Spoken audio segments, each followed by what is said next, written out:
Hi Prerana, Hi, how are hi you? Dev. I'm good. And Prerana, I think last time we were here together, probably in October, Yeah, if I'm correct. not wrong, right? Correct, October to correct. May, it's almost 7 months now. Yeah, I was pregnant back then, mom now. Right. So first things first, we'll start off by understanding how's motherhood. And of course, I knew a different Prerana back then, and Yeah, today the Prerana is different. yeah. So what all happened all these months, and how are you? How's the baby, and how's motherhood like? Motherhood's wonderful. A lot has happened, yes. A lot of changes, body wise, mental health wise. And to be honest, I have understood society in a whole new, different level. Acha. Society is not very kind to mothers, especially new mothers. There are so many do's and don'ts that just irritate you, right? But thank God, me being rebel that I am, and my husband being the rebel that he is, we do things our way. We try to know, like, we have this mental clarity about what we want to do, how we want to raise the child. And uh, I don't know, I mean, I've never thought that people around me were so rude until I became a mom. But actually, What do you mean? Who's rude to you? everyone is, the way they judge, they put the mom guilt on you. It is true when they say that we require a village to raise a child. But in true sense, the raising a child part, no one can do it better than the mom. Of Right? course. I am the best person to take care of my child. Right. But the help is required to take care of me. Who is helping the mom? Right. And thank God I am doing fine, and my family is supporting me absolutely well enough. But I've been talking to a lot of moms. I've been talking to giving a lot of seminars to new mothers, and that is a gap where I identify the most. Now, who is helping the mother actually? That is where we lack. For example, the minute we sit down to eat a meal, of course, the baby starts crying. I don't know why it happens, but that always actually happens. Right. And my mom guilt says, how can I eat when my baby is hungry, right? So always, absolutely, my baby is my first priority. I get up, wash my hands, go to the baby and start caring for them. But there is this word pariksha that the families use. Have you ever heard of it? Pariksha is an exam. Is a test, yeah. Uh-huh. So in this sense, what they're saying is, if you immediately get up, go care for your baby, you're a good mother. That is the test that God is putting on you. If you don't, God forbid, you're hungry and you feel like eating a little for a few more minutes, and you ask someone to take care of the baby, you're a bad mom. Acha. So recently, when I said, when I was talking about this in my seminar, one of the moms said, exactly, I mean, it's so heart wrenching. And I Right. suggested that, okay, I get up, I go care for the baby. Why can't someone just take a spoon and feed me? Right. And the mom said, because they don't have pariksha. Wow. Right? It's so We after listening to, I think we should start a postnatal support program for women in Hyderabad, at least it's as of much now. needed, because people talk so much about postpartum depression. Yes, it is biological. Yes, it's hormonal. I don't I'm not saying it's not, but a lot of people miss on the fact that it is also nurture, not just nature. As in, society or the people around you, the way they behave also puts you into depression, not just biology and hormones. Right? So why do people miss that? They say eat for two, you have to take care of yourself, all those things. During pregnancy, they care for you, they pamper you so much. And once the baby comes, everyone's attention is so much on the baby, and the mother feels completely left out. And that's where the actual depression starts. So that is something I am trying to change. That is something I'm going to address in the book that I'm releasing very soon. Right. So What's the name of the book? It is mental wellness for postpartum moms. Okay. And I am trying to discover ways in which, as women, we have to be confident and clear in what we require. There's no shame in asking that, I need help. Right. There's no shame in saying that what you said hurt me. I don't want to hear that. Right? But you won't believe it, Dave. Of course, new moms, life is a mess. Right? My house is a mess. My mental health is a mess. Everything is a mess. Right. When someone uninvited guests, just come into my house to see the baby, okay, you're welcome. But when they come and see the messy house, what is the expectation of the reaction that you would, just guess from them? Understandable. Like, okay, fine, she's a new mom. But they don't do that. Acha. They give you all the looks. Oh my God, the house is like this. Right. That is because Indian aunties or mothers are not used to women taking care of themselves and the baby by themselves. They think we go to our parents' house, or we have our family to take care of the baby, and mom is just resting. But me being a rebel, I said I'm going to take care of my baby. I don't need anyone's help. Yes, you are all there for me. I love you for that. But the bonding that I want to have with my baby, and in the presence of the father, because the father is supposed to be there, meant to be there, and he loves to be there. Right. So we are like, and even after the delivery, the next 2 days, we didn't allow any of our family members to come visit us in the hospital. We just said, no, this is our time. The three of us need to bond. So please be a little patient. Of course, we were very warm in telling them that please be little patient, we are going to come home, and then you can have all the fun you want to have with the baby. But this bonding time is just for the two of us with the baby, because baby is learning about us and we are learning about the baby, and that is very new. Right. That is something that people don't take it very willingly, openly. They feel a little harsh. Right. So yeah, they are very rude to new moms. Right. I really want to understand. I know for the fact that in India, whenever a woman gives birth to a child, she's often treated as someone that should be taken care from her parents' side. Right? So let's say they put the pressure. Yeah. So let's say. I mean, first things first. As soon as a woman gets pregnant, I think in the first 4 to 5 months, she goes back to her mother's place. Right. And then she stays there, and even after the pregnancy, even after she delivering the baby, they stay in their mother house for some time until and unless the baby is taken care, the mother is taken care, and after some time only she goes back or comes to her own place again, to her husband's place again. Correct. Isn't it wrong? I want to understand the reasoning behind it, the logic behind it, and what is right and what is wrong, and if it is wrong, then what is the right thing? So I wouldn't say it's wrong, but I would say, okay, if you like to stay at your parents' place, all good for you, please go ahead. But at the cost of what? Leaving your husband behind? Then how is he understanding, or how is he knowing the pain that you go through, or why are you missing him out on the bonding and the experience? He has the right to be with you. He has the right to be with the baby, right? For me, of course, my parents are extremely supportive. My in-laws are extremely supportive. One call and they just come, they are there for me. But I don't think I or Sai ever called them. We were very sure that throughout pregnancy and throughout postpartum, we want to just be the two of us. I've not gone to my mother's house, but my mother keeps visiting me, and I don't want him to miss out on this, on this fun. Even for other women who are going to their parents' place, number one, if they are putting the pressure on your parents that you have to take care, and what do they mean by taking care? Do you understand what taking care means? Paying the hospital bills. Is it? Yeah, paying all the bills. Wait, I was not aware of it. I was thinking taking care as in take care of your... Take care? Yeah, your doctor and hospital bills. Oh, really? Yeah. So it happens here? It happens everywhere. Achha, Most Indian households. This is the first time I'm hearing that taking care also means that they'll have to take care of the bills. Exactly. So then why is the husband for?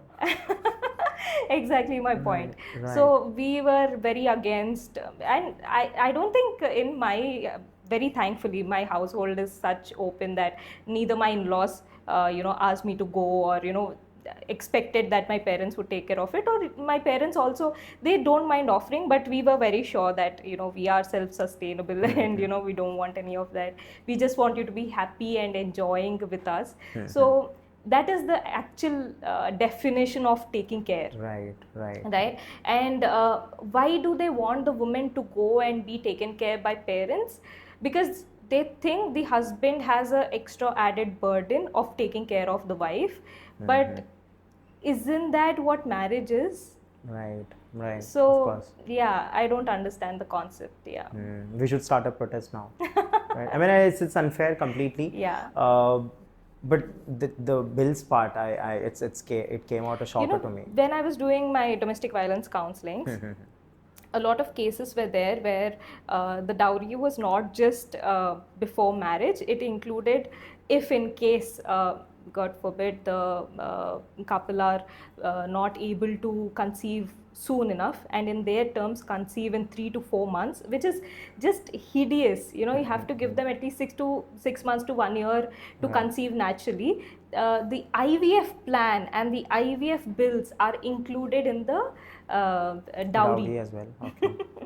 which is just hideous. And they would also be I saw a few families who would be who would take pride in the fact that we also paid the IVF bills for the IVF treatment bills for both my daughter and the son-in-law. Right. So I don't understand that dowry system at all. It's something new that is coming up, but it's just stupidity at its core level. I understand. Since you spoke about it, we'll talk about it much more.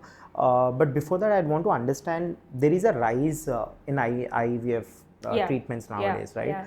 I think I've been hearing from my friends as well. It has come down to conversations as well. I was recently on a call with one of my friends, and she told that my cousin sister, happens to be a cousin of her. She's doing this kind of treatment, and I heard it once, and then after a few months I've heard it again from someone else as well. Why is it on a rise? Because the corporate system, the corporate hospital medical system, they want to put us in fear that there is something wrong with your body. They don't. There are two things, okay? The hospital system and the society is giving them that freedom to make us feel fearful. How? I don't know what is this expectation of, birthing a child within 1 year of marriage.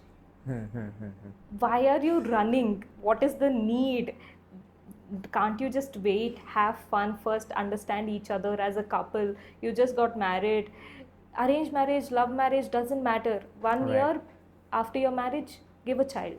So why that rush? And the more you rush, the more anxious you are about having a baby. You have that feeling that, oh, it's not happening, so something's wrong with my body, and then I have to go for a treatment.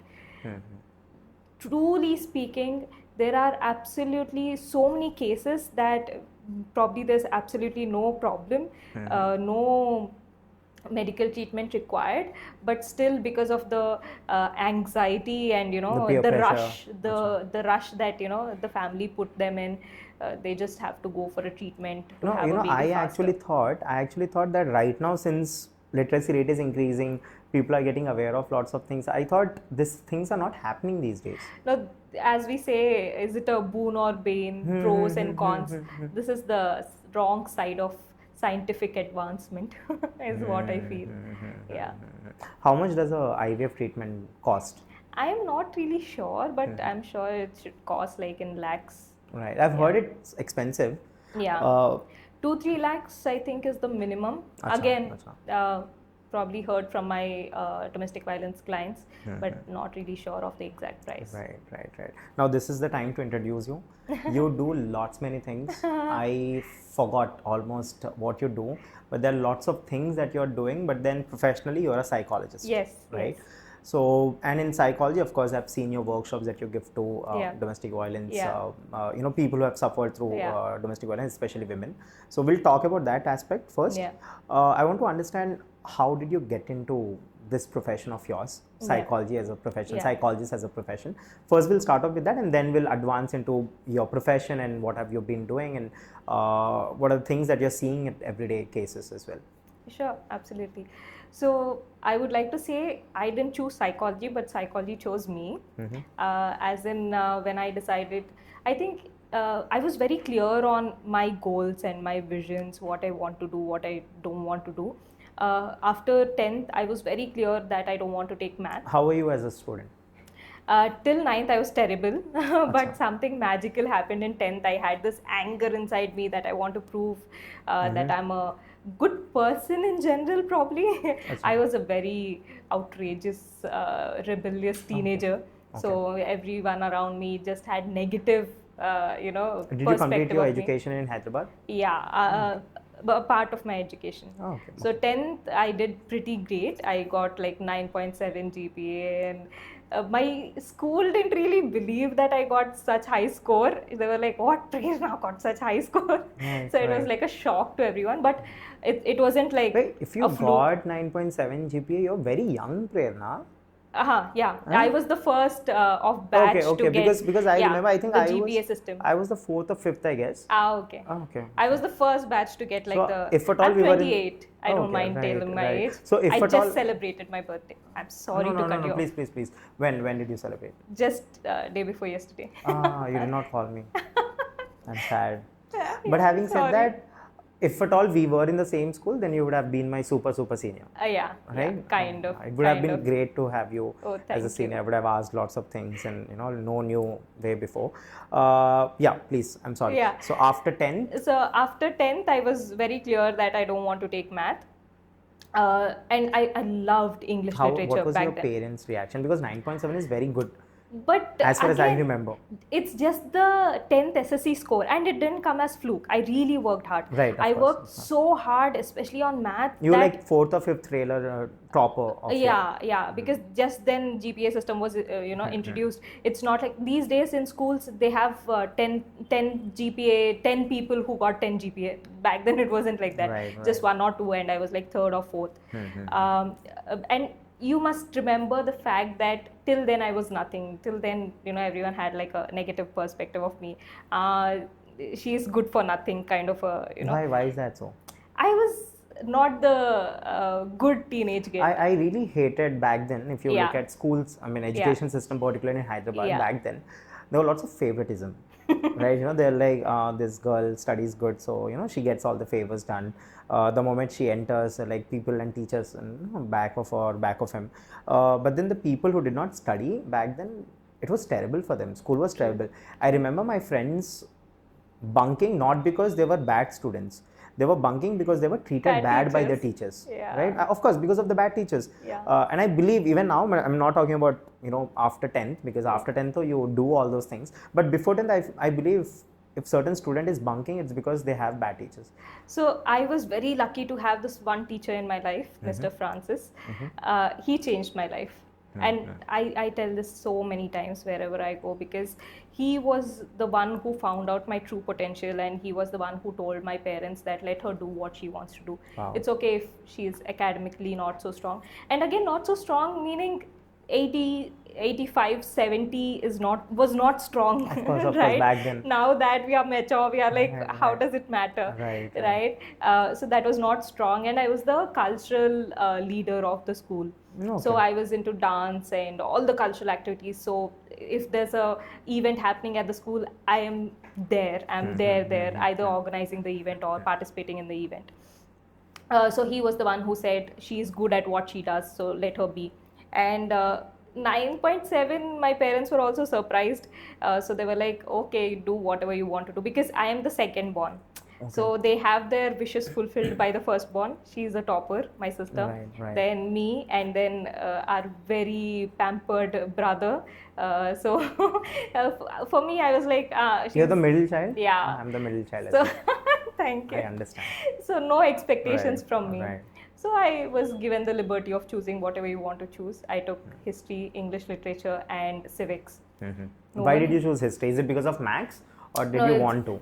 I wanted English literature. I love English literature. Like it's my favorite subject. So because of English literature, I chose English and civics. That was the only combination available. Most people have not even heard of this combination, but it exists. I actually wanted to go to HEC, but by the time I completed my 10, there was no HEC at all. So HEC has economics.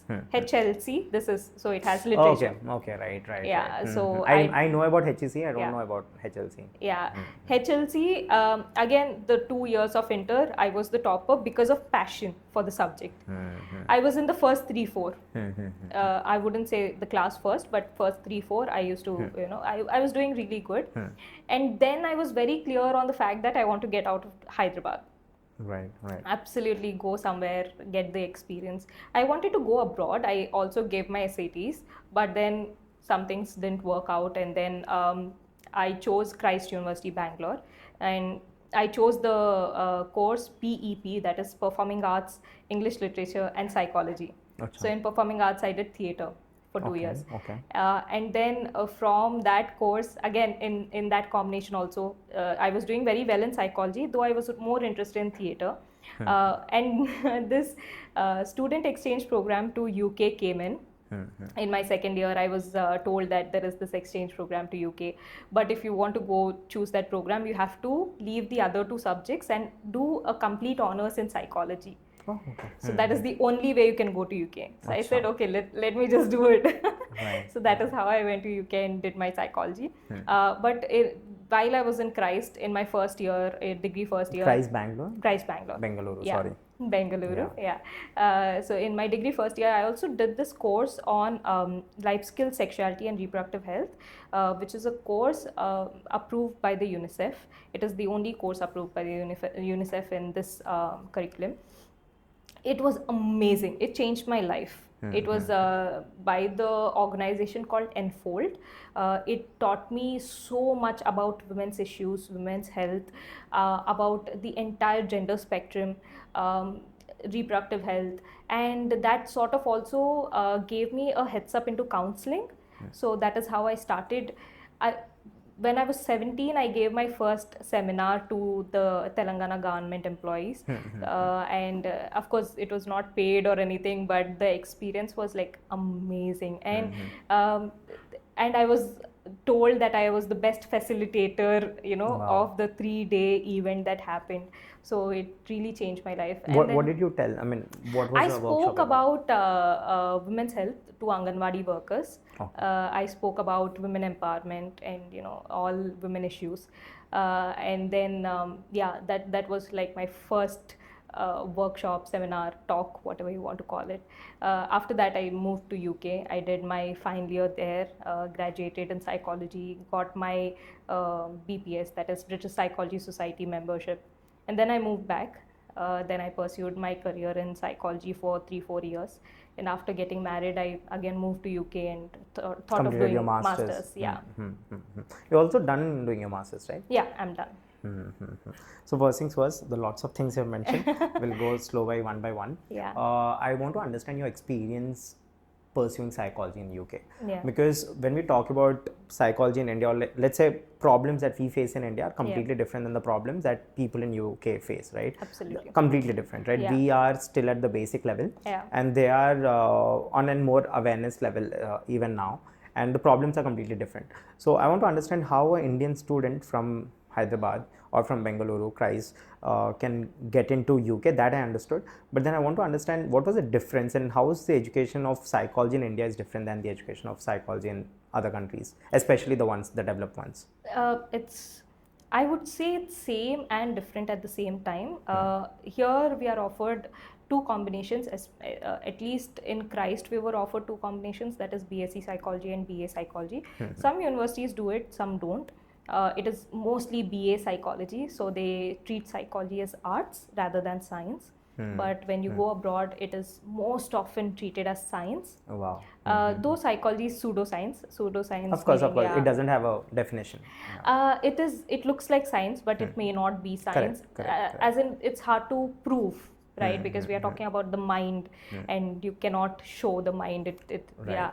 So they treat psychology as more of a science, and their studies of psychology or the research of psychology is more in depth. And like you said, the problems are absolutely different. Here we have more mainstream problems where it is more society focused, right? Because we kind of tend to live in a Bavilo Kappa kind of a setup, right? And most of our problems spring from what the neighbors are saying, what the people around us are saying. Abroad, it is more of what you are thinking about yourself, what you are perceiving, right, about absolutely yourself. Even let's say depression, a Indian student getting depressed, because students' depression is the highest rate in India, right? Might be because of their marks, might be because of their breakup, might be because of parents' pressure, peer pressure, right? Everything. Any substance abuse as well. Right. And all of this are centered on the people around them. focused on the people around them. Versus some student facing depression abroad might be more internal, might be more their them childhood thinking traumas. Yeah, exactly, their childhood traumas or their self-harm behavior or their addictive state. Again, because there no one is like nosy into your life. No one cares about you, basically. Exactly, Right, exactly. right. They have their own life. They have the freedom to choose to be who they are. Here we are most of the time on the pressure of what people will say, what the other people say. Have you had that kind of pressure anytime? I did have it, but I was a person that I don't care. Like I am what I am. I know what I want to do. So yeah, it never affected me.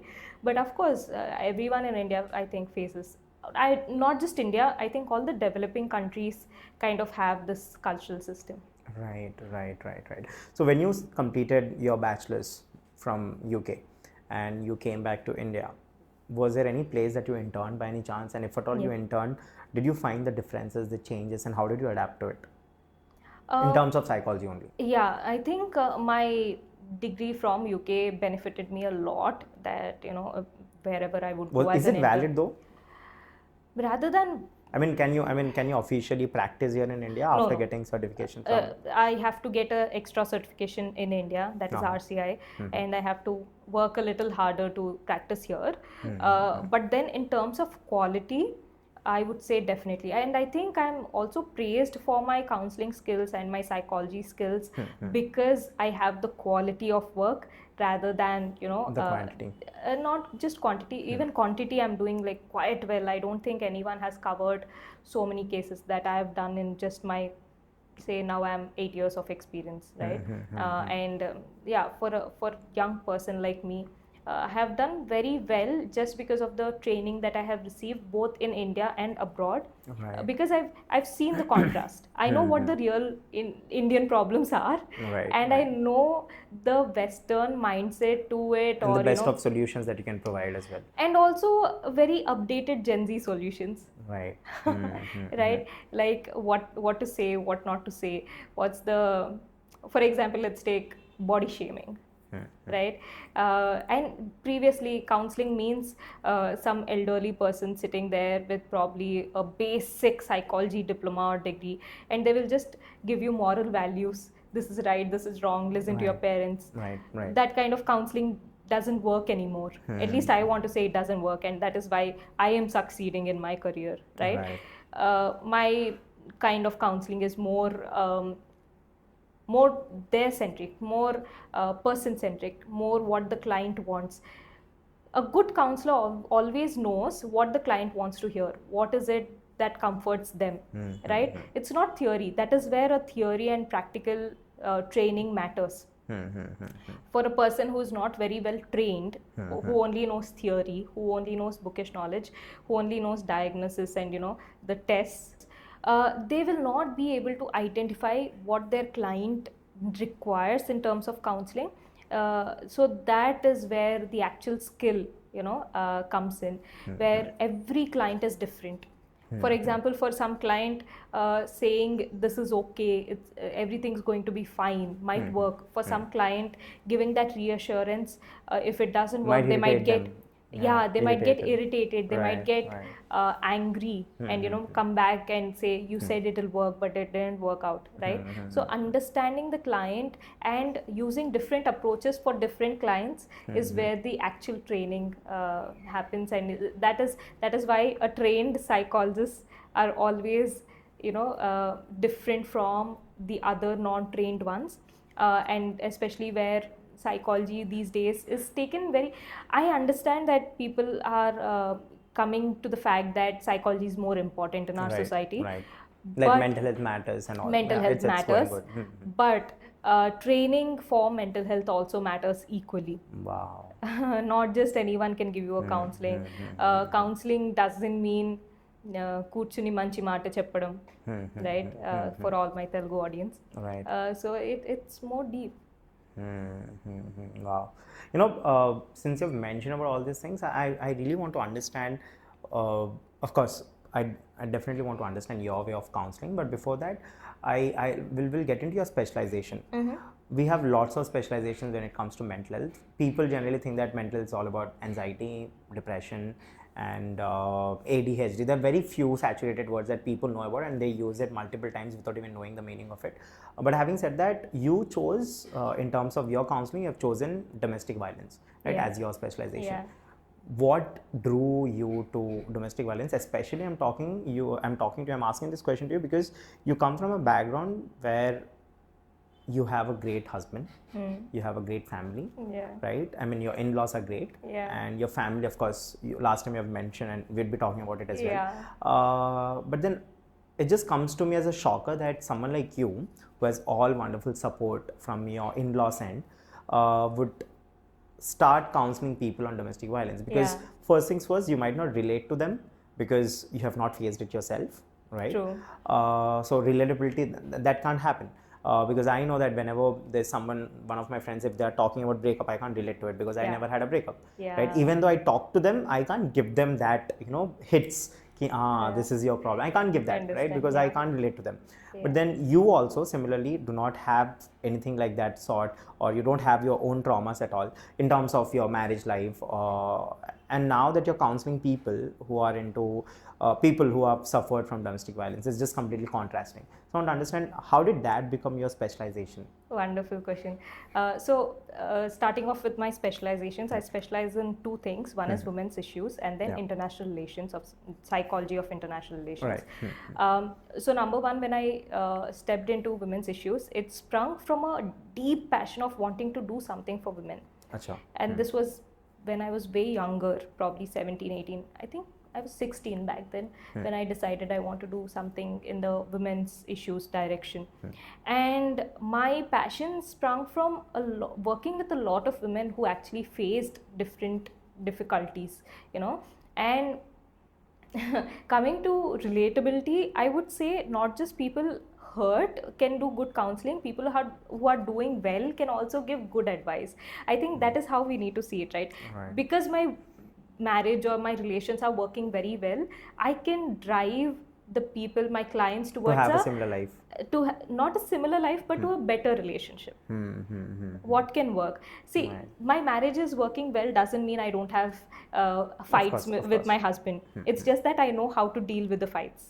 It's just that I know how to deal with the person in the other relationships. So as silly as the biggest fight we had most recently was how to make Maggie. My meaning of Maggie is water, like proper on the Maggie packet, how they give the boil the water, and boil the water, masala and Maggie. For my husband, it is put oil, put tadka, put Maggie, and then put salt. You understand? Little chili turmeric, flakes. Chili flakes. Right. I don't like that. Right. So of course, fights happen. It's hard to understand. How did this turn into a big fight? I want to understand the fight now.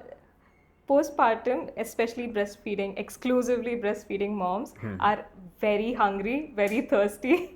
Right. In pregnancy, people say you have to eat double of what you eat for the baby. But that's bullshit. You have to actually eat double when you're breastfeeding. Okay. Because you're literally breastfeeding. If you don't eat enough protein, nutrition, the body takes it from your bones, the calcium, your own calcium. So you're literally giving yourself away. So you have to eat double the amount of what you eat, and you want to eat also because you're so hungry all the time.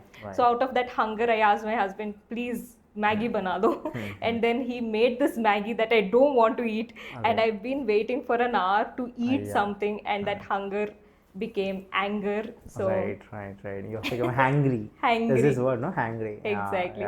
Exactly. So fights happen. It's just that you have to know. Even the other day, I think, I was upset with something that he said, but I chose the right moment to talk about that feeling that I was upset in. I didn't just, bottle it up, or I didn't even blurt it out. I waited.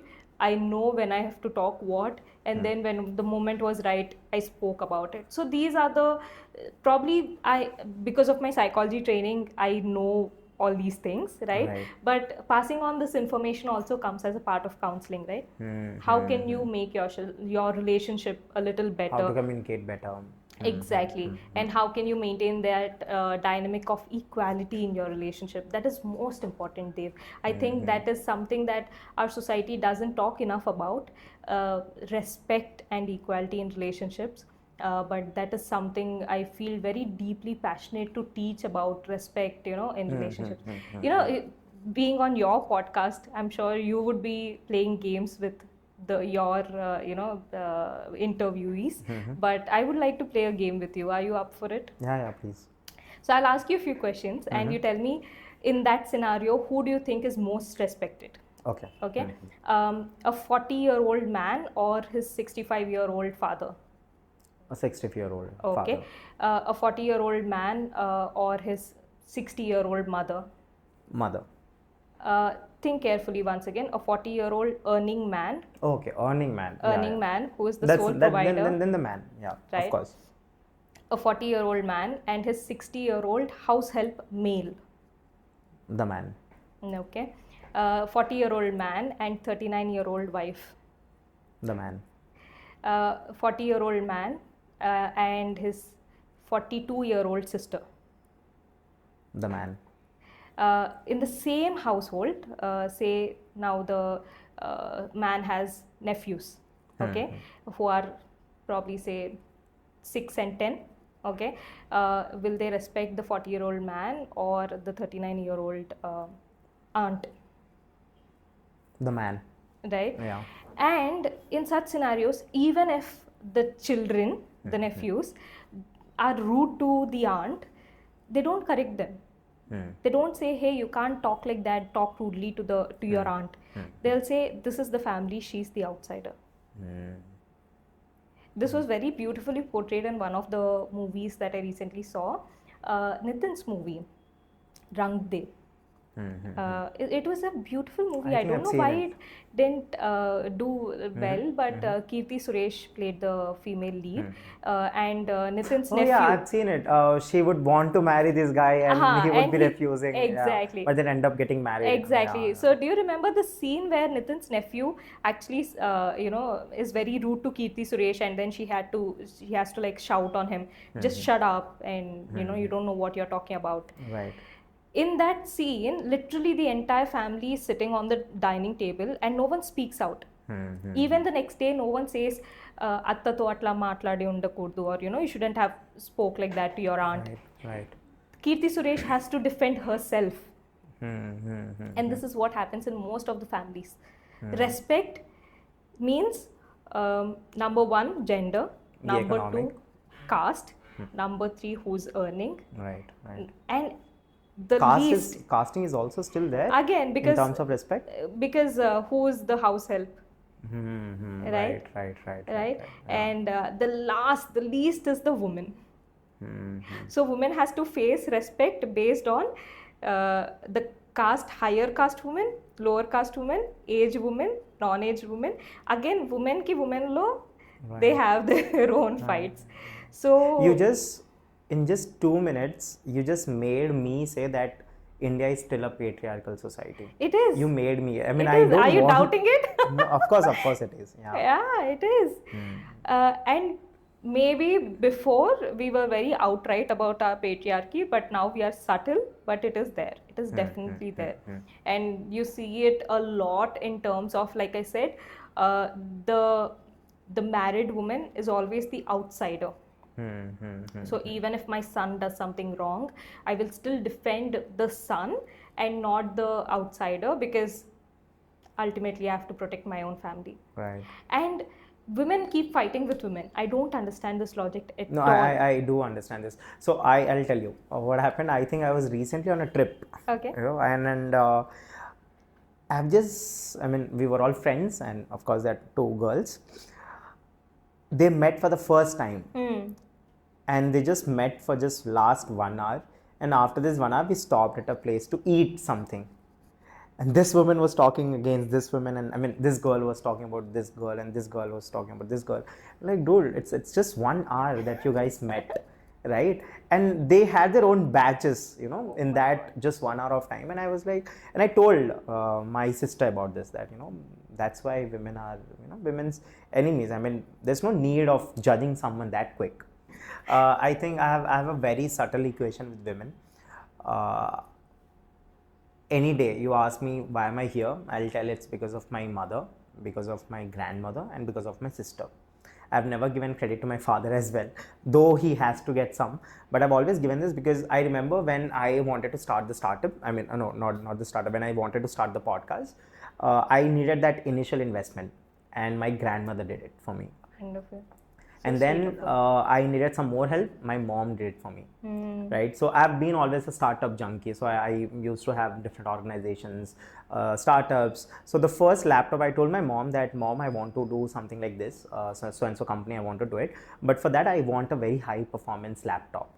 The next day, I had a laptop, right? And sometimes when, of course, my grandmother, she has helped a lot. My mother helped a lot, and my sister, she does a job. She's an employee, and she's a content manager at a MNC, and she's doing great. Every time I have any financial problems, I call her up and I have the money at my place. So I'm not telling that I look up to them only because of the money, but I look up to them for the kind of support they give me. I think today I'm here still doing the podcast for the past one year, I guess, 1.5 years now. I think it's because of them. It's because of them telling me it's okay, it will grow. I know it will grow, right? And I'm someone who's like very much, what do you say? I have ADHD little bit, so I can't focus on certain thing for a very long time. So I'm like jumping here and there. So today I do this, tomorrow I do something else, the day after. But the only reason why I'm still stuck to the startup is because of these three women. Wonderful. You know, they tell me that it's okay, you do. What happened about the podcast? So my mom sometimes, when she looks at me and I'm not doing the podcast, she asks me, who's the next guest? And I'm like, no, I'm not doing it. Do with this. I have a small problem. So she looks up to every other podcast. She follows some podcast and she tells me, why don't you bring a doctor? Why don't you bring a gynecologist? Why don't you bring a mental health professional? You know, she's the one. So I think for me, it has always about women. Whatever I am, it was because of them. So this is what I believe. There's nothing sugarcoating in it. Yeah. I really believe that these three people, financially, emotionally, mentally, they have been the support for me for whatever I'm doing today. Yeah. But I also believe that men somehow today, most men, I don't know how I want you to answer this, I don't know, but I think things are changing now. I feel now, let's say my friend circle, I see them giving importance to women. Respecting women. Before, I'm not quite sure to analyze how I was before, but right now I think even people around me, they give importance to women, right? And somehow I feel women has the upper hand now. I don't know why, but many observations. I believe that. So for me, I think respect comes very naturally. Okay. It's not like we're imposing respect. It's not like we are great. I think that's how it's supposed to be. I'm not saying that I'm a good boy or a good man just because I'm respecting a woman. I think respecting should come natural to every gender. So it's for me like that. I don't know how it's going outside. But I also know that when we talk about things like domestic violence or things about bigger picture or bigger perspective, I know that there are lots of inequalities. Yeah. So lot of observations here. Number one, yes, women are very selfless, right? When a family member needs it, needs money, needs care, needs nutrition, they're there. They're like, I am there for you. Let me do this. And that's wonderful. I mean, I think that comes instinctively, it comes biologically. There's no good mom, bad mom. All moms are great. It's just either tough love or soft love, right? Number two, the dynamics between, what you said, in my family, my mom is very good to me, my grandmother is very good to me. Not personally, I'm not telling about you, but in general, the dynamics between a male family member and the female counterparts like mom, sister, gran, will change after marriage. Like the dynamics before marriage and after marriage are absolutely different. Absolutely different. Because now you have a female counterpart, right? And the actual ones to instill patriarchy in the family are women. So when you say in your car, you always think about the female friend.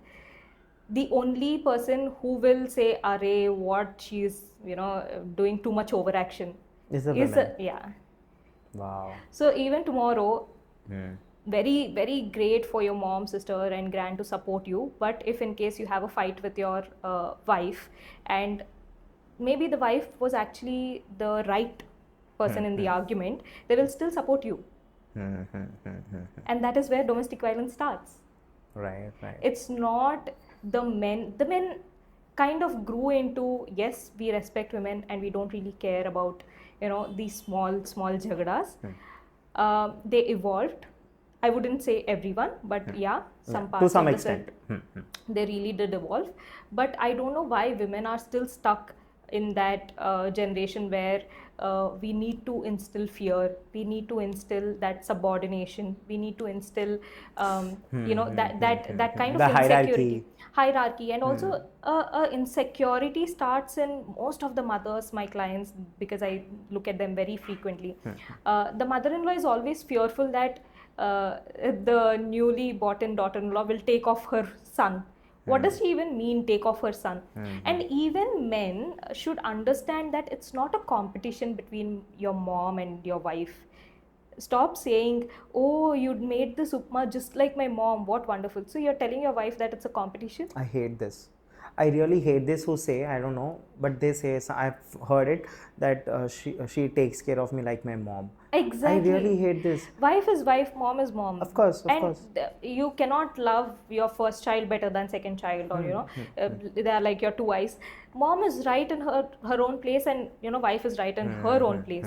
And the minute you say things like this, you make them feel like there's a competition. Mom feels, and if you tell your mom, my wife makes the best biryani, I don't know, next day mom might say, I don't make good food, let your wife only cook. Why do they do that? Right. No, what's the psychological reasoning behind it?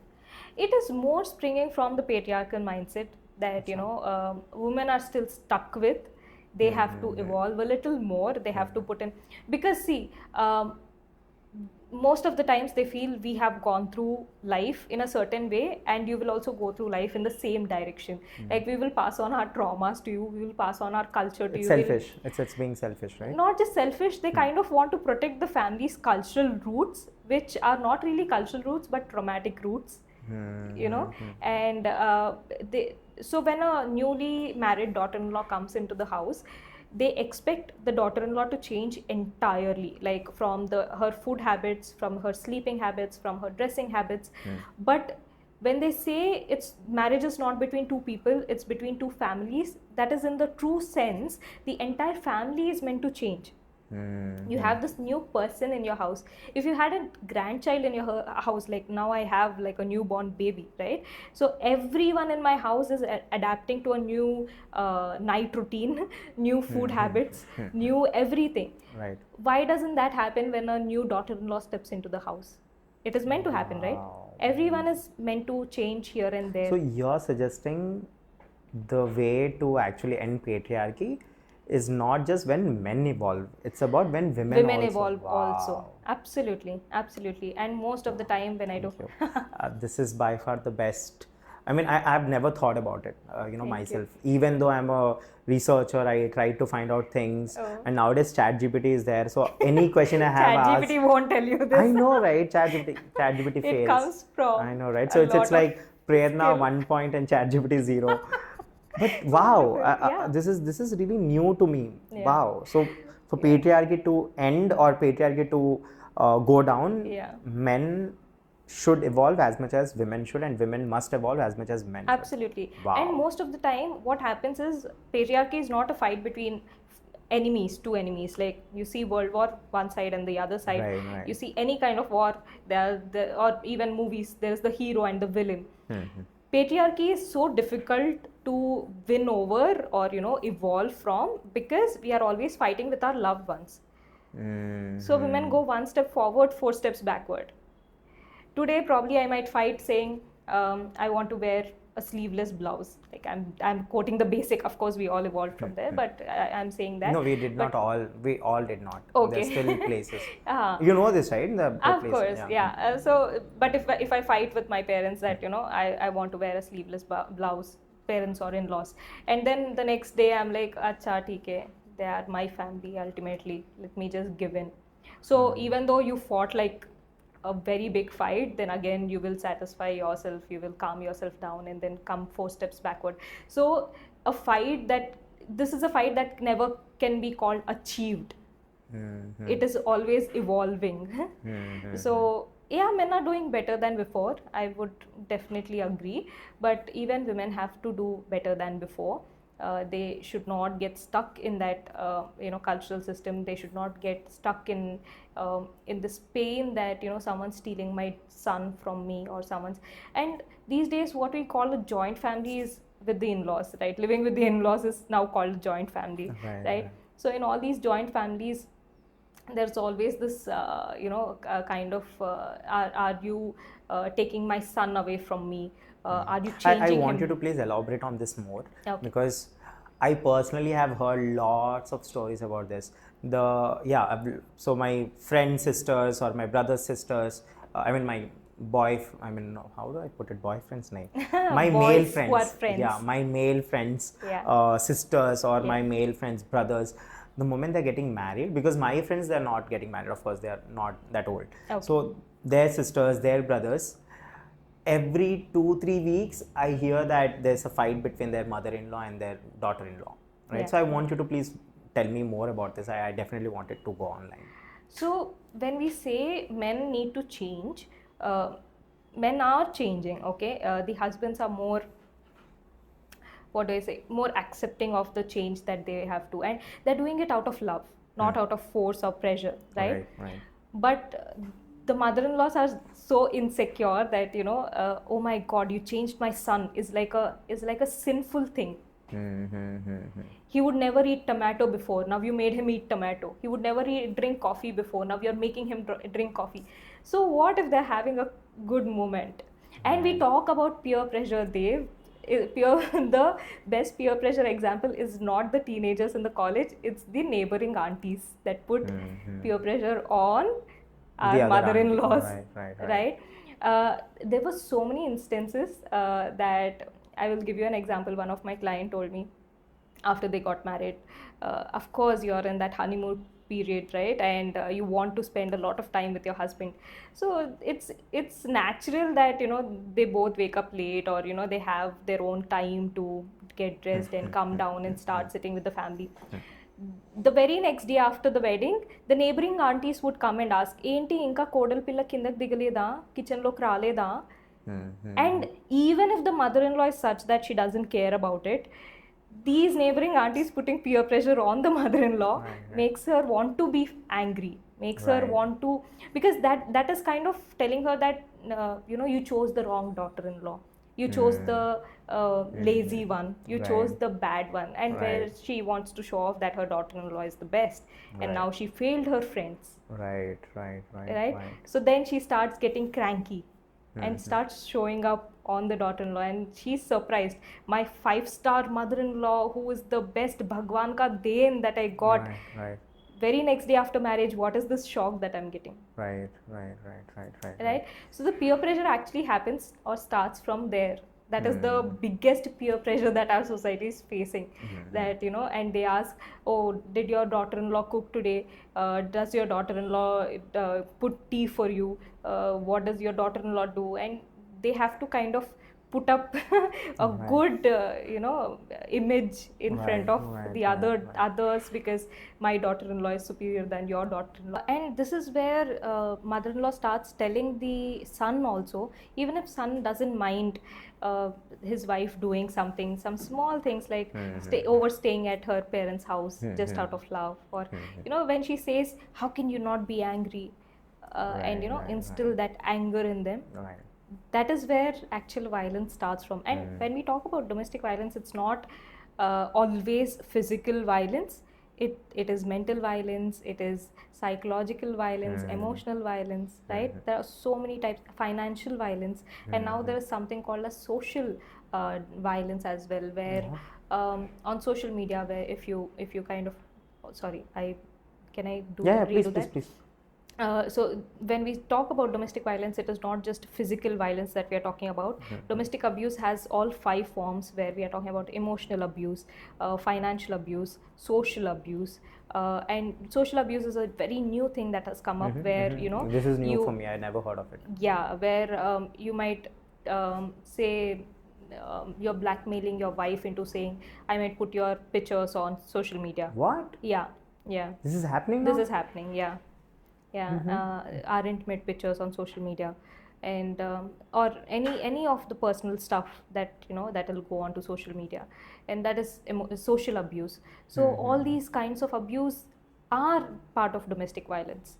Most of the time we just think one slap and it's thappad movie, right?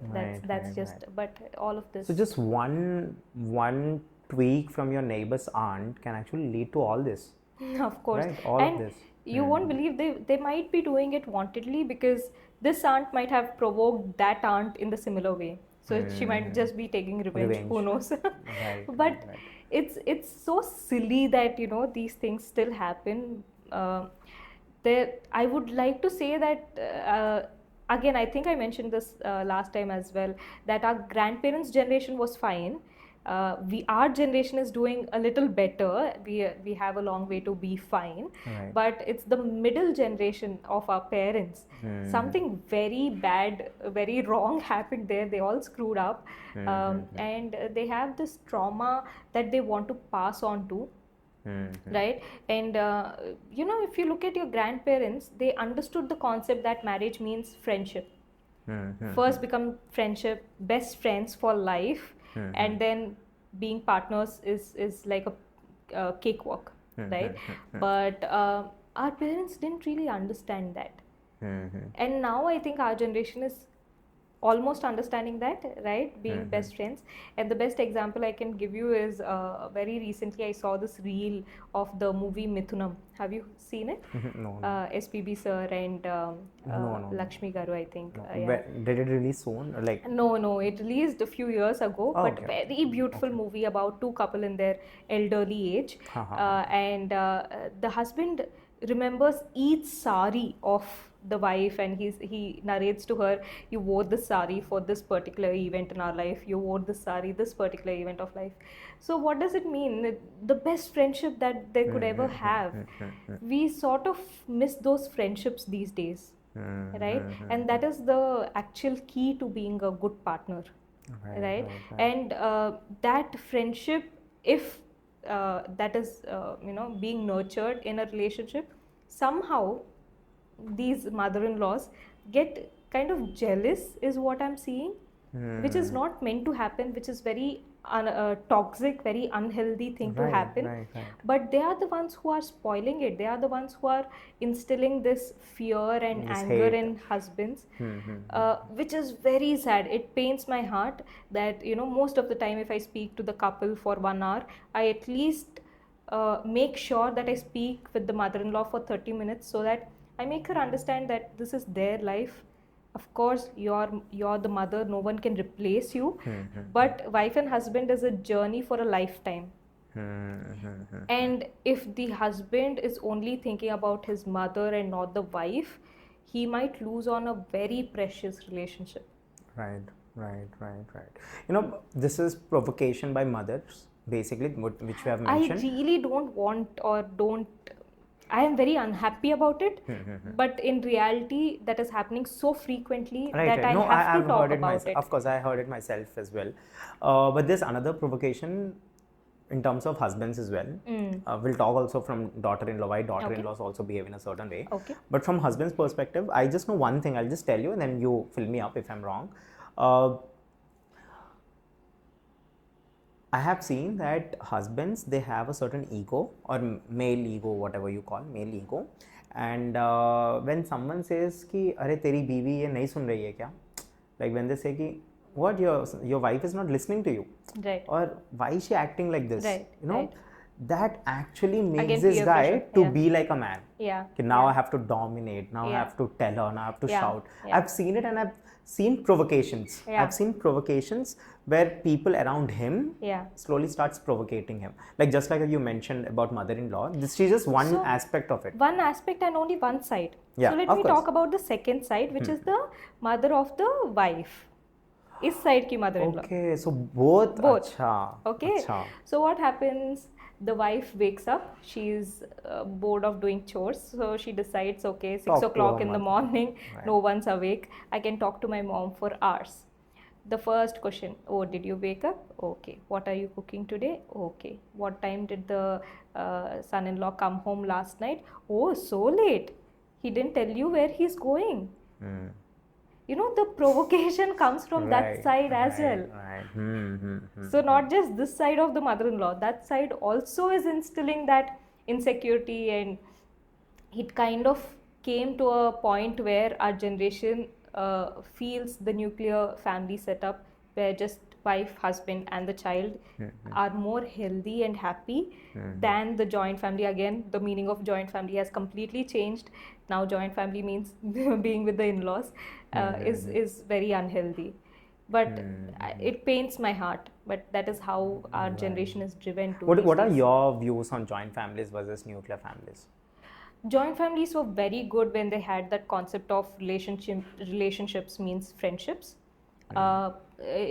Everyone had their own role in the household, like whose role is what, and they stuck to those roles. Now it is less about roles and more about the feelings. The feelings in general, right? Where you call it the ego, the dominance, the insecurities, the traumas. So these are being highlighted a little more, and that is becoming toxic. Right. So since we have spoken about domestic violence, I want to understand what has been the most, I would not say weird, but something that have given you chills in case that you must have handled, or some, because see, we feel that psychologists are psychologists and they don't need any help further on, they can take care of themselves, but I'm sure there are certain cases that also shook you up as a psychologist. I want to understand those kind of cases, if you can share, if that's okay with you. There's one case that gave me the chills, and that left me disturbed for a few days, and I had to kind of rework myself, and of course we are trained in coming out of that trauma as well and coming out of that disturbance, thank God for that. But this particular case, it was a forced marriage. The girl is very young, probably just in her 21ish. There's almost a 10 years age gap with the husband, and I am not really sure why she ended up getting married, and it's a very lower economic state kind of a household. Don't know the reason why she got forced into that marriage, but I believe it was a second marriage, like husband was already married before, and divorced. I think so. I don't really remember, but what pained my heart was that he forces her to have a sexual relationship, and this one particular day when the girl denied, he pulled her into the room, and he got so angry that she denied. She was doing the dishes and she denied that. She said, I'll come later, I'm on my period or something like that. She was on her period, and he got so angry that she denied, that he pulled her into the room, and the mother-in-law says, why are you making him angry, just go do whatever. And she is there, she is very much aware of the violence that is happening. And he goes into the kitchen, girl is completely unaware of, he takes chili powder, he pulls her, drags her into the room, and he put chili powder on her private parts. And the girl cried, just screamed out of her lungs, and it was so bad, it was so painful for her. The mother-in-law walks into the room, cleans the bed sheet, cleans the whole room, leaves the girl there and just walks out, just silently cleans the room. And this fellow is drunk, he doesn't even know what he's doing. And she had to go through so much of medical treatment. Oh my God, it was horrible, it was so horrible. And even now if I think of it, it is like so traumatic. And thankfully we were able to get her a divorce, so thank God for that. But so what are remedies that we have for domestic violence as of now?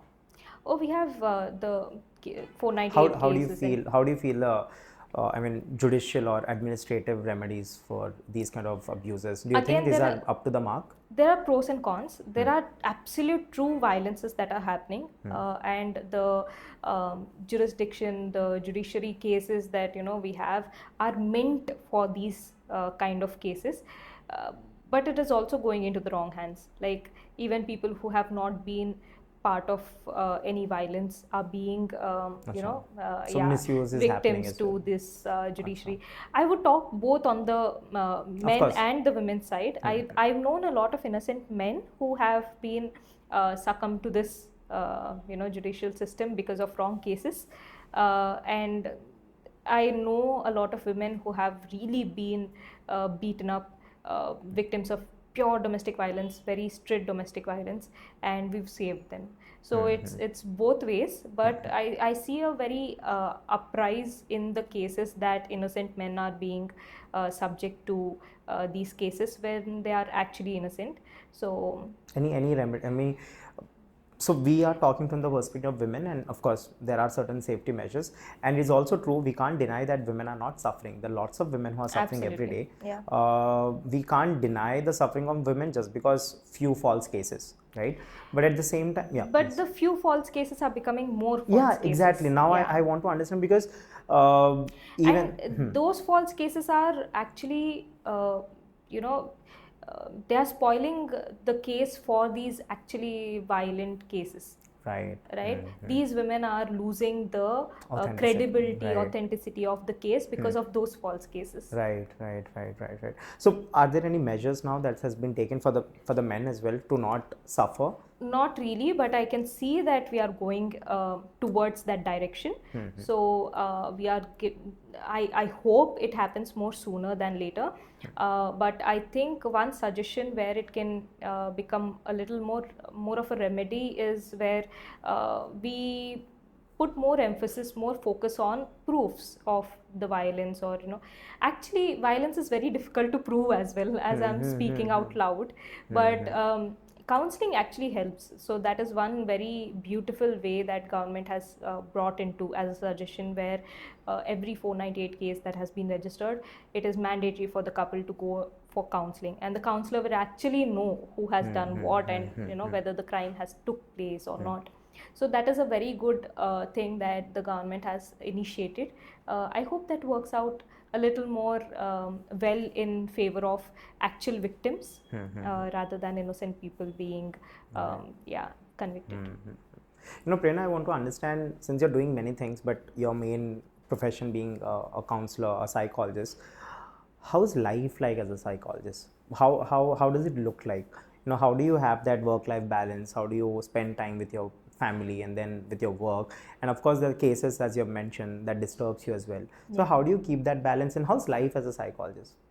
To be honest, life is very good, because it when you work out of passion, you have that satisfaction at the end of the day that I'm making, or I'm actually contributing to the true change of the society. So that is just impeccable. You can't, like, there's no other way of looking at it. But yes, we do take in a lot of trauma from the clients. We do take in a lot of deep trauma stories that we hear. They affect us as well. But again, like I said, the training that we go through, the minute I step out of my office, I know that I have to not think about this. I have my own personal life. I have to. Otherwise, what happens is, I might hear a story where the wife is telling so many things about the husband, and I might relate to something that my husband also might have done similarly. And then I go home and start fighting with my husband about the story. But he doesn't know what the story was in the office. And I can't share it with anyone because of the confidentiality that we psychologists promise. If a psychologist is not confidential, I don't know why they're in the wrong career then. Of course. Right? So when it is too painful, I do share parts of why I am so hurtful today to my husband, without revealing the actual facts of the client or what the case is. But I do have my own way of letting it down and opening up. But office stays office, home stays home. A very clear demarcation of personal and professional life, and that keeps me going. Wow. Yeah. I really want to understand your take on women empowerment movies these days.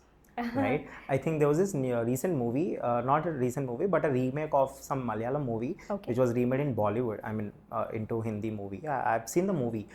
It stars Sania Malhotra. It's about where she was not treated well. Do you know the movie by any chance? But it got really it backlash. There were lots of conversations happening. Is it the Great Indian Kitchen? Okay, yeah, I've seen the Malayalam version. Oh, okay. The actual so, original. when that movie released, I mean, Malayalam version I already saw. Yeah. But then I saw the Hindi version again. I haven't seen the Hindi version. Okay. So we have seen, I've seen it, and after the release of the movie, and since it went to the mass audience, there were lots of conversations going on, right? Few were like, yeah, the girl is right, and few were like, if she can't even make food for 2 people, then what's the whole point of being a homemaker and all of that? What was your take on this? So, I really want to recollect my memory of the movie first. So the Malayalam movie. Yeah. So it's more about the women, she'll be cooking, and the father-in-law will be like, the sink also is bad. It's got it. The water is Got it. As long as, see, true women empowerment lies in the fact that women has a choice to choose what she wants to do. If it is her choice to cook for the family, then of course she's going to do great at her job. And even see, the discomforts at home cannot be men have to help with the discomforts at home. Right. It's not an excuse. If the sink is bad, the sink is bad. Help me with it, right?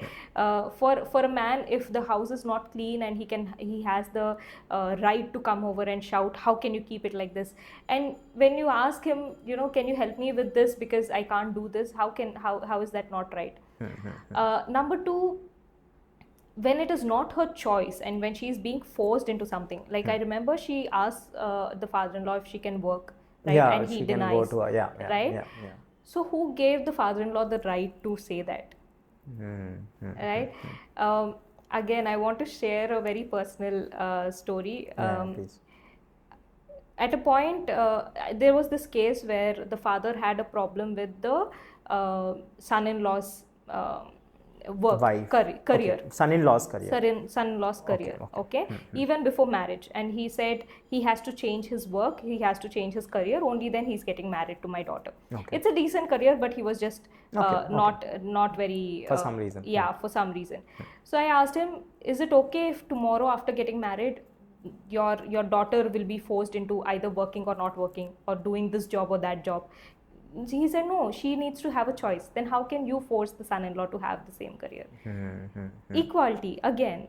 Why are we missing that concept of equality? Right? As long as that is there, I think it's fine. Yeah.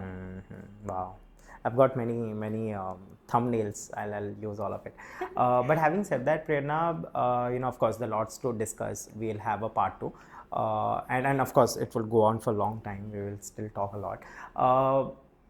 Now I want to understand you as a mother. Of course, we had a small conversation before we started the podcast, but then I want to understand, of course, you're a mother. We spoke about you needing help, and what does it mean to have bonding with your child, and that too with your husband being around. I understand all that, but now I want to understand the fact that what have you learned being as a mother, and how did it change you as a person? So I strongly believe that there are 3 things I want to change from the previous generations. Okay. Number 1 is I want to be very vocal about my needs. Okay. If I need help with the food that I'm eating, like I don't have time to cook, I need help with I don't have any shame in asking, can you please send me some curries, or today I don't have time I didn't wake up early because the whole night baby was sleeping and baby was crying, he didn't allow me to sleep, so can you help me with this? I'm very vocal about what I need, and I think that kind of helps my husband also to understand what she needs and what she doesn't. Right? Number 2, I want to normalize taking care of the child just by the parents, not by nannies, not by grandparents. Of course, they're all there, but the primary caregivers cannot be grandparents, which is very normal in our culture. Parents going off to work and then child being dropped off at grandparents' house, which is fine. But at least for the first few months when you're still on your maternity leave, the wife and husband have to absolutely mandatory spend some time, bonding time with the kid. And I don't think it is quite a popular opinion in India, but as soon as my child was born, he was given skin to skin contact with my husband, because the father kind of misses the connect with the child. For the mother, the child is inside the child knows mother's smell, mother's touch, mother's voice, but the father's voice, yes, the child recognizes, but touch and smell, the child doesn't recognize. Right. So immediately, they call it the golden hour, the first hour that the child is out of the body. That very first hour, the child is meant to connect with the father, skin to skin, no shirt, and they kind of put the baby on the father's chest, and that bonding was so new for my parents and my in-laws to know about, but they appreciated it quite so much. And that kind of bonding, that kind of need that even father needs to connect with the child, every day father needs to spend or take half the responsibility with the child. Parents, they are called the parents, right? Not parent, it's not and parenting also involves both the parents to be equally involved. Of course, missing parent or single parent, I understand, but when both are present, please be there for the child. The third thing is, I want to empower my child, not make them dependent on me. Right? Especially there's this concept that I'm learning and I'm practicing. I will practice it very soon, and I'm mastering this concept, and I want to do a master class on it very soon, is baby-led weaning. Have you heard of it? No, never. So baby-led weaning is a concept where after 6 months they do anaprasana, right, for the child. And usually in Indian culture, they start feeding the child solids from that stage itself. Right. But according to baby-led weaning, the child needs to be ready for solids. Okay, and we have some signs or some signs to see in the child whether the child is ready or not for solids. And we kind of give the liberty, the freedom for the child to choose, and the child to understand that his appetite is full. Forget the child. In our culture, we don't even trust the adult to have their appetite full. Oh no, I'm full. No, inkoncham tinu, right? We don't believe in that. And because of baby-led weaning, we can avoid picky eating habits. Absolutely no picky eaters. And we can also avoid a lot of codependency.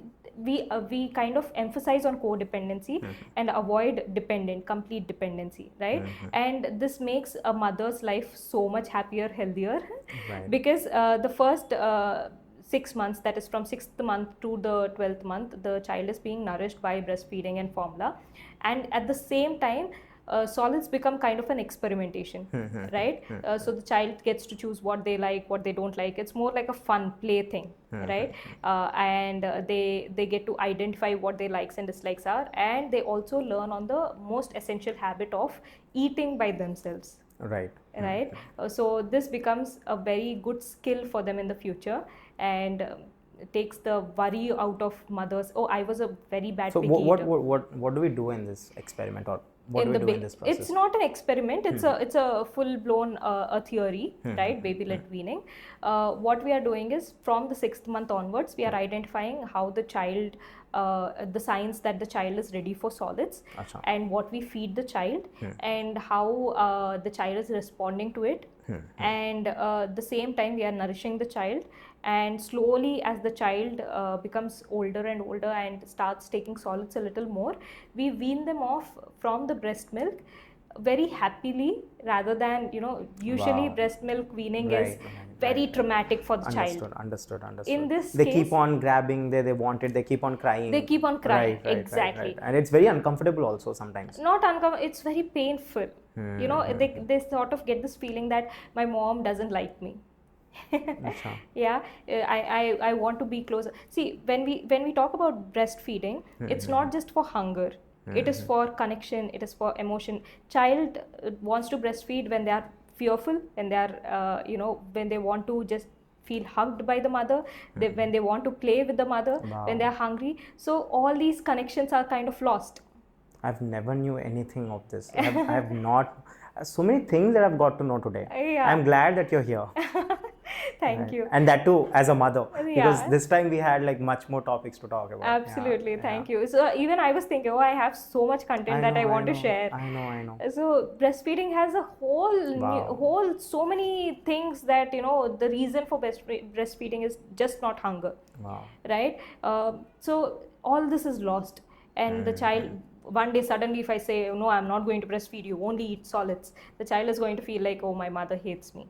Right? So with baby-led weaning, we are giving the baby control to wean by themselves and feel so secure and playful and nice and happy about weaning off and starting solids that they kind of just forget about breastfeeding. Wow.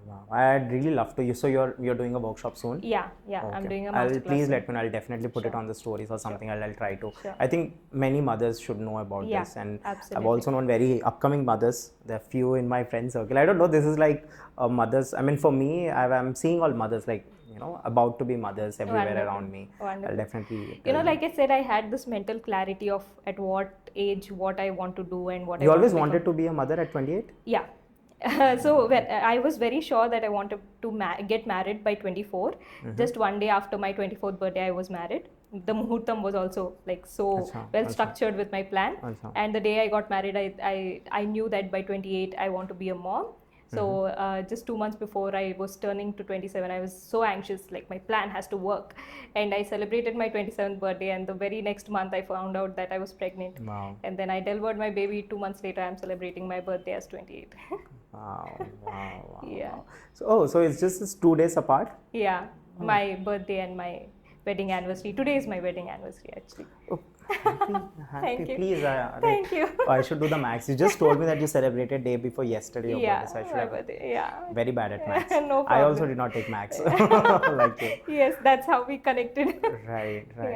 Oh, I didn't tell you, but right now you're in the second season of the podcast. I realized. You missed out on the first. I mean, I missed out. It's not you. No problem. My mistake. Yeah. But having said that, I want to know you more personally. Sure. Right. So, of course, you're 28 and you have planned certain things and you have did it, of course. But I'm sure it all comes... very empowered mother, because I think I was back to work with Agastya. Agastya is my son's name. So, with Agastya in my lab, just 27 days old. I'm thankful that you gave a very pronounceable, easy name, not too much, Actually, his full name is Kleem Agastya. Okay. Kleem is a Bijakshram. So what is it? Kleem. Kleem Haim, Breem, Kleem. Yeah. It's a Bijakshram. So it has a lot of power to it. It actually manifests the energy of love. Oh wow. Okay. Yeah. And it is a very So it's not going to sit in the first bench. I hope not. Okay. And it also means Lord Krishna. Wow. So Kleem is his first name. You have a thing for Lord Krishna? I actually didn't know that it meant Lord Krishna, and when I was naming him and someone said it also means Lord Krishna, I was so surprised that it just happened. But Agastya actually has, so funny story, I had this dream that Lord Hanuman, I was kind of praying to him, and then I was pregnant and I was carrying my husband on my back and I was climbing a mountain actually. And I didn't understand, but I kept repeating myself of the dream so that when I wake up I tell my husband about it, and my husband said it means so Lord Hanuman is always associated with the mountain, right? Parvatam that he carries. So you're literally you're literally climbing the mountain, Kondanta Dhairyam, with husband on my back. Right. So I'm carrying him also. I'm giving him also the courage, the courage, exactly. And then we decided to name our son Agastya, and I had no idea what it meant. When I looked up, it means the person who has the ability to move a mountain. Wow. So I was like, okay, everything kind of connects the dots. That's why you are a woman who have manifested certain things, and then your childhood was, I would say it was nice, but at the same time there were also people who doubted your potential, and there were self-doubt as well. I'm sure it was very traumatic. Right. Don't shy away from the word. Right. So looking at you right now today and the kind of work that you're doing, and I've mentioned I really love to work with you in the future as well. I am all about it from the very beginning. Thank you. But having said that, I want to understand you more personally. I want to understand what has been your struggles, what has been your failures, because of course achievements I've known, I know, I'm seeing it every day, but I want to understand your struggles, your failures, and how has life been? Do you think life has been fair to you or not? And after all these years, what is life to you now? I think I felt a sense of achievement where the very same school that kind of, I wouldn't say rejected me, but felt like I was a failure, invited me as a chief guest for the annual day a few months ago. So that was like, oh my God, a full turnaround. But I am very satisfied as an adult right now with the way life has turned out. I'm extremely confident. I'm extremely happy because I feel like I have the control of driving my own life. Right, I am in the driver's seat. Right. And I also get that empowerment and that confidence because of my husband, who gives me that boost of energy. Yes, I'm here for you, and I am the same person for him. Because we kind of have a collaborative company that is the Djembe Circle. Even in my 9th month of pregnancy, even just a week before my delivery, I've been there. I went to the event. I stood by his side. I gave his introduction. And thank God, I wasn't very open about my pregnancy. I'm sure even you were surprised that I was pregnant last time. Of course, I didn't know. Because I've been a chubby person all throughout my life, and I didn't gain much weight during my pregnancy. No, I didn't even know that you were chubby as a person, because I remember you had a private account back then. Right? I think now you didn't see me before. Of course, I did not see you. I remember just your DP, and of course, you can't see a person as much in the DP. So I didn't know that. But then, of course, I was surprised when you told me that you were pregnant, because my thinking of pregnant women is that once they're pregnant, they have to take rest. Right? And I also want to talk about it because you were everywhere. Right? For the last 9 months, I think you have achieved whatever you have achieved before your pregnancy. You have achieved more than that after your pregnancy. I agree. Right? So we'll talk about that. But yes, please. So I didn't gain a lot of weight, and my because I was a little on the obese side. I wouldn't say obese, but I don't like that word. But I was a little chubby, and my doctor said throughout your pregnancy you can only gain 10 kgs. And you're allowed to gain only 10 kgs for if you are going for natural birth. I had a natural birth, by the way. Okay. Nice. No epidural. I had pains for 46 hours. And I took it 2 days. I took it and I gave birth to my beautiful baby by my husband by my side. He was there throughout the delivery. It was wonderful, a memory that I can never forget. So yeah, I was going places with my pregnant belly, just hiding it in loose clothes, and people didn't know. In the 9th month, I was like super excited. I can't contain it anymore. So wherever I went, I'm pregnant. People would say you're glowing, and I would say that's because I'm pregnant. But I loved the journey. It was so much fun, and I also, maybe this mindset also comes because I was exposed to foreign cultures. Right. In UK, I see pregnant women going for a run. So I was never. Have you ever heard people saying don't travel when you're pregnant? I did. Do you understand why they say that? Because Indian roads are full of potholes. So it's not a universal thing. Is it okay if it goes out? But it is truly not a universal thing. Don't travel when you're pregnant is not a universal thing. People in USA, UK don't say that. No, they encourage. It's not even a thing to talk about. Right. In India, don't travel means the roads are not good. Right? And this didn't strike my head until my gynecologist said the roads are now fine, so you can travel. And I was like, what does it mean don't travel because the roads are not good? And it made so much sense to me then. Right? So please, the government has to do something about it, because the whole sector of pregnant women are getting so affected by this roads culture. We are doing much better than what we were before. Of course. But this entire don't travel when you're pregnant means the roads are not good, don't go. Wow. Doesn't mean don't. Did you just wake up today and told yourself that I'll give all the content to Dev today because I'm getting all amazing content? No, this is who I am. All the interviews, podcasts, invite me, please. I'm totally raw content always. But yeah. No, it's really nice. Oh my God. I'm getting like 1, 2, 3, 4, 5. 4, 5 I've gotten already. I know where to cut the shots now. I'm happy. Right. So that's what the pregnant journey is. So a lot of time pregnancy is instilled with fear. I don't understand why. Don't do this, don't do that, don't eat this, don't that. But there's not much science behind it, right?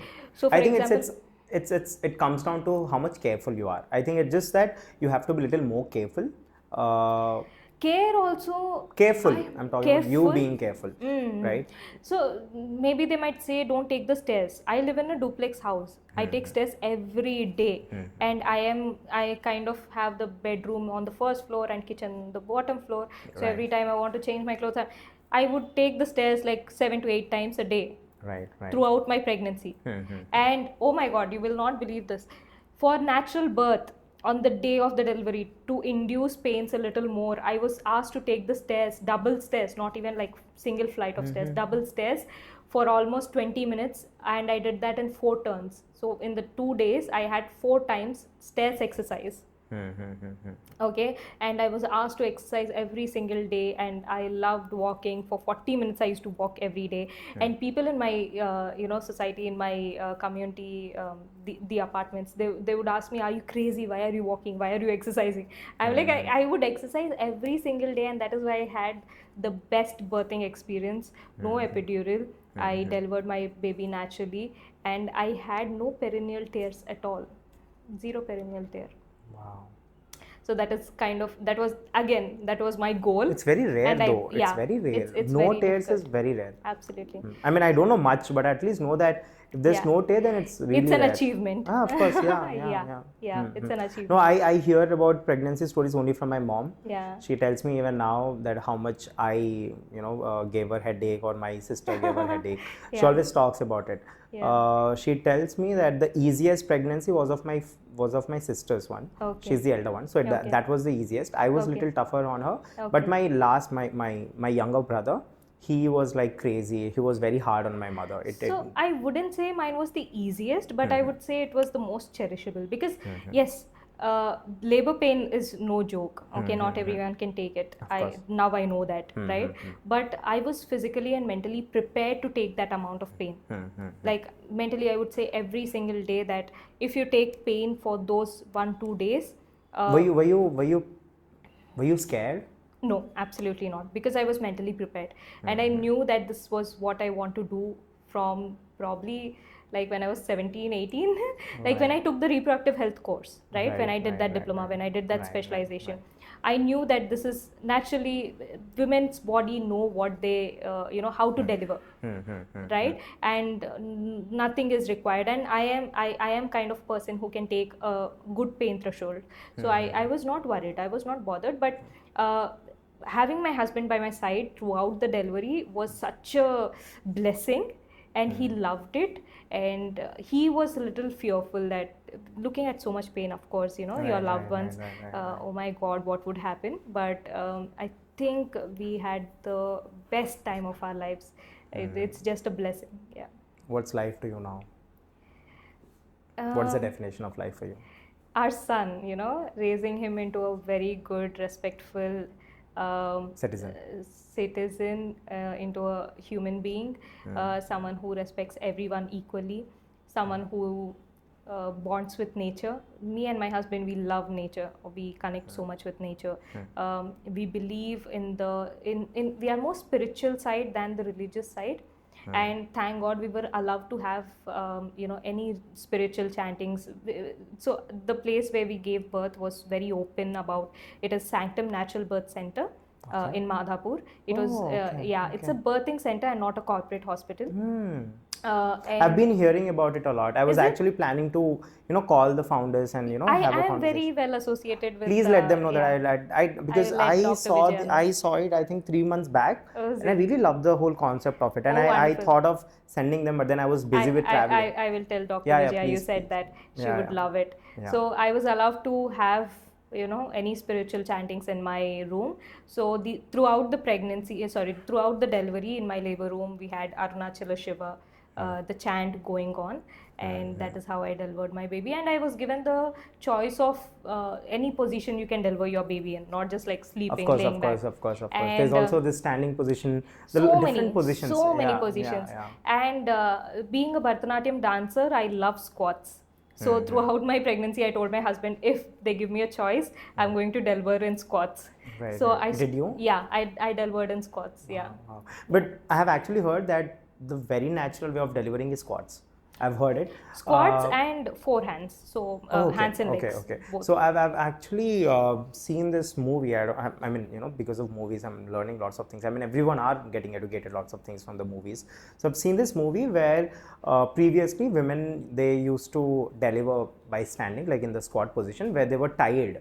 So there was this cloth that gets, position is also trained to us in Sanctum. So they basically tie it to that position so that you can stand still without the support, because sometimes in the labor pain you wouldn't be able to stand after some point of time. So it's more like they'll help you stand as well. Absolutely. But because of natural birth, just after my son was born, just within seconds, I don't even remember the pain. That's the beauty of it, right? Like absolutely no memory of pain. And by the time my family arrived, they took a little while, because we didn't inform them that I was going into labor, because we wanted that time. See, if you inform the family and then they are in the pressure that inka raleda, inka baby putla, and that will build up certain pressure on you as well. Exactly. So we didn't want that, and of course Sanctum team kind of trains you into what to do, what not to do. So we didn't tell them that I was going into labor, and 48 hours later we give them a call, come to the hospital now.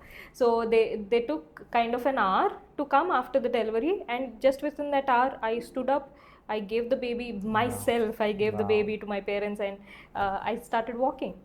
Absolutely no pain. I mean, I was a little weak maybe, but I was so excited to tell them my birth story that I was just sitting and blah blah blah blah blah blah. I was talking to them so much that and then the whole don't eat this, don't take shower and all that comes in. But don't again, take shower? You are not supposed to wash your hair for like 11 days after the birth. But again, it's very cultural. So I have like a whole debate of why and whatnot. But again, people have to understand that it's very cultural and not scientific, because I, being rebellious, I didn't follow some rules like tying the cloth around your belly after you deliver for a few days. I didn't do that. I've heard that if you don't tie it, your belly will become bigger and all that. That's no, these are the things that we hear. I know, but that doesn't happen. I am the live example. And like I said, it was very difficult for me to gain weight, and for 6 months I absolutely gained. With lot of struggle, I gained like 3 kgs, and then I got fever, and just within 2 days I lost those 3 kgs. And then in the last few months I gained like 7 kgs. It goes very fast in the last few months, 8th and 9th month. And I lost 4.5 to 5 kgs just 2 weeks after birth. Like zoop, gone. And 1 month postpartum, I lost entire pregnancy weight. So this is my chubby self, like pre-pregnancy, and probably I'm a little fitter than what I was even pre-pregnancy. Okay. Right, because again the of child. Of course, it makes you. I mean, the body prepares for you. No. The child prepares you. The child likes being held when you're upright in the standing position. They want you walking. They want you swaying. So much walking with my son. Because I have to put him to sleep, and he loves when I walk. So thanks to him, I'm being more fitter and finer. Yeah. So Prerana, what have been your challenges all these years? I think my biggest challenge was people kind of undermine me wherever undermine I go. You? Yeah, I'm sure. Even now. No, even now. Now? Yeah, even now. Like maybe they very undermine hard me. To believe. They undermine me because of my age, because of my height also maybe. But I'm young and they think I'm not experienced enough. But the minute I start talking, they're like blown away. They're like, oh my God, okay, she's. Yeah, especially that happens in the domestic violence counseling that I say, right?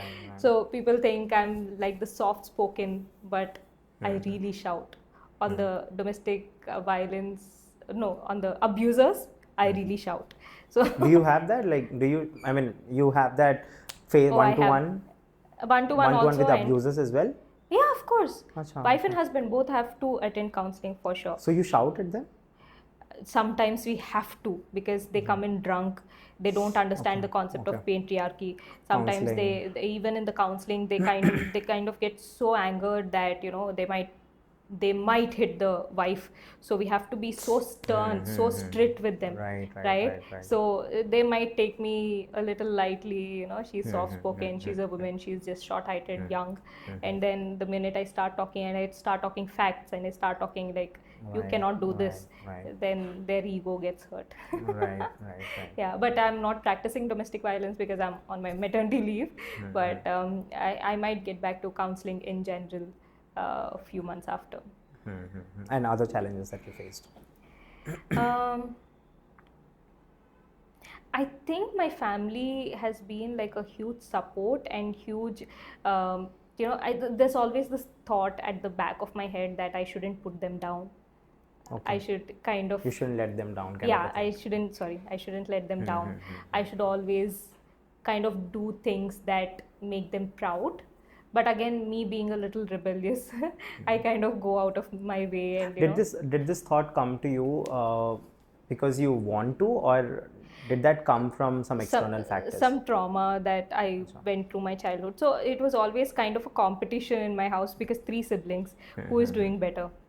Though they didn't say it out loud, maybe they didn't even have it in their mind, but it just kind of felt. No, most of the times parents do not know what they are doing, and I mean, what are they doing and how is it affecting their kids? I think they don't know, and I feel like almost all parents, they are yet not equipped enough to be a parent. You can't tell that they're 100% there. So they are still. So I've seen this. I've seen this movie or something. I don't remember. I've read it somewhere. It says I've seen a movie, I guess, and it says that the worst part is sometimes we feel that our parents are big people who knows everything. Right? They're actually wrong because they are also learning. True. Right? I've heard it. I think it's a beautiful movie I watched. I'll tell you, but it was wonderful. A really nice movie. So yeah. Considering all my relationships, my marriage is the easiest relationship that I have because I get to be so transparent with my husband. Like I am my true self. Both of us are like that with each other. Jealousies, any ego stuff, we just say it out loud. Like if we go to a party and if we feel jealous of someone else, I felt like that, which is so stupid. I can be that person. I don't have to hide myself or hide my negative feelings. I can be as transparent as I am with my inner self, and that is such a blessing. I'll tell you, the second easiest relationship you'll have is the co-founder relationship that you'll have with me. Of course, the son, I can't beat that. See, family is different. I can't compete there. Yes, of course. I'm so waiting for this. I have so many ideas, and of course, you have so many ideas. I can't wait. It's going to be wonderful. I can feel that. Right. And having said that, do you have any regrets? You're very young, I'm sure. This question is probably not for you, but I still want to understand. Do you have any regrets? I don't think I've reached there yet. I don't think so. No. Right. Well, on that note, I think it's time for us to say bye to this podcast, but we'll have another podcast very soon. Sure. But before we leave, about the philanthropic dare that we do with our guests. Yeah. So you'll have to pick a number. I've written 1 to 4. Okay. Any number that you'd pick, you'll have to do something for the society. Okay. And this has come down from a space where I really want to do something for the people, and I'm sure all the guests that I have on this couch, they all not only wants to do something for the people, but they also can afford to do it for the people. It's just that you become too busy in your life sometimes that you don't do it. Correct. But given a chance, you would definitely do it. So with this platform, I want to make sure that I'm giving you a more obligatory chance, so that in your mind that yes, I've told him and now I'll have to do it. So it's more like a commitment that you're giving to us, to everyone here. So I've written 1 to 4. Okay. You pick a number, whatever is written, you'll have to do that. Okay, I picked 3. 3. Okay. It says donate food to underprivileged children. Wonderful. Let's do that. So the next time we meet, you let me know the time whenever you're free. I'll come down. You can let me know the place. I'll directly come there, me and my team, and we will not only feed them, we'll also document it, and we'll put it out there online, not to show off, but to make sure that more people get inspired and more people do that as well. Absolutely. Thank love you. It was great. Thank you so much, Dev. I love your team. I love working with you, being on your podcast. Thank you. Thank you so much. And thanks to my wonderful son who's waiting in the next room very patiently. He's just 3 months old. Yeah, we'll have to go check now. I think he's asleep, but he's such a sweetheart. 3 hours. I know, right? I thought he would cry in between. Or we took one feeding break, and that's it. And he's doing so wonderful. Yeah. This one's for Agastya. Yeah. And I'm sure when he grows up, this will be there online. Yeah. He'll see it and he'll see how blessed he is to have a mother like you. I'm telling this from my heart. And very patient husband who's holding him. Yes, he's really blessed to have you and your husband, and I'm sure he would be a great human being. Thank you so much.